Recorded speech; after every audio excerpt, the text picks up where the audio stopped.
Hey, it's me, Auntie Rachel. So I miss you guys a lot. And so I thought that what I could do is maybe just read some stories out loud to you through this. And then if you ever missed me, or if you just wanted to hear some stories read out loud, because I like to just be read to, especially when I'm sick. So if you're ever sick and you need somebody to read to you, then maybe you can just listen to them, and then we can feel close together and also just enjoy it or whatever. So I'm just gonna, whenever I think about it or I feel like it, I'll just read a couple chapters or read a chapter, and then you can watch them when you want to. So I'm going to start with this book, which is one of my favorite books from when I was little.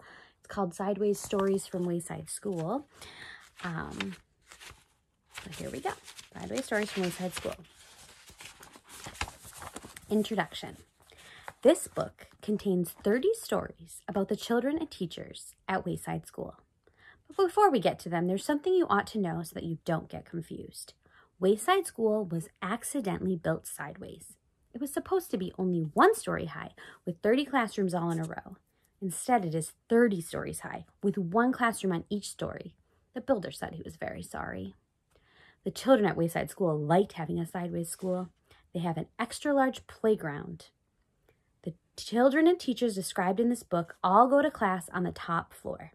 So there are 30 stories from the 30th story of Wayside School.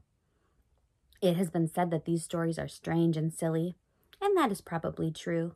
However, when I told stories about you to the children at Wayside, they thought you were strange and silly. And that is probably also true. The first chapter is called Mrs. Gorf. There's a picture of Mrs. Gorf. Mrs. Gorf had a long tongue and pointed ears. She was the meanest teacher in Wayside School. She taught the class on the 30th story.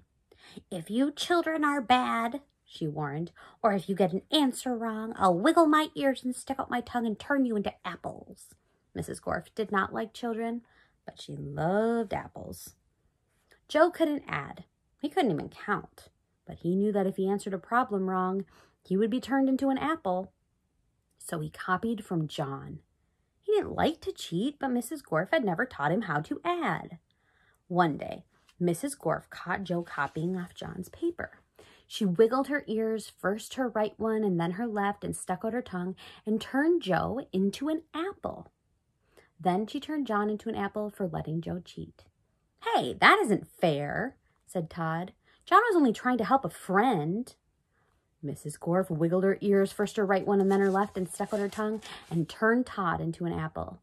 "Does anyone else have an opinion?" she asked. Nobody said a word.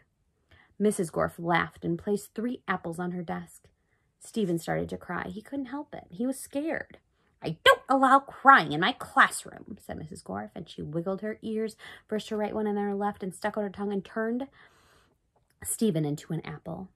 For the rest of the day, the children were absolutely quiet, and when they went home, they were too scared to even talk to their parents.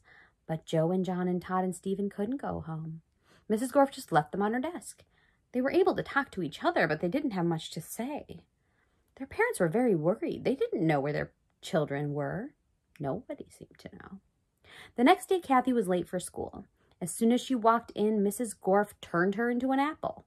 Paul sneezed during class. He was turned into an apple. Nancy said, "God bless you." When Paul sneezed, Mrs. Gorf wiggled her ears, first her right one, then her left, stuck out her tongue, and turned Nancy into an apple. Terrence fell off of his chair. He was turned into an apple. Mauricia tried to run away, and she was halfway to the door when Mrs. Gorf's right ear began to wiggle. When she reached the door, Mrs. Gorf's left ear wiggled. Mauricia opened the door and had 1 foot outside when Mrs. Gorf stuck out her tongue, and Mauricia became an apple. Mrs. Gorf picked up the apple from the floor and put it on the desk with the others. And then a funny thing happened. Mrs. Gorf turned around and fell over a piece of chalk. The 3 Erics laughed. They were turned into apples.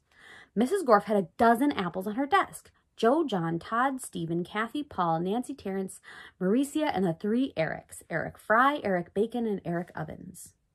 Louis, the art teacher, walked into the classroom.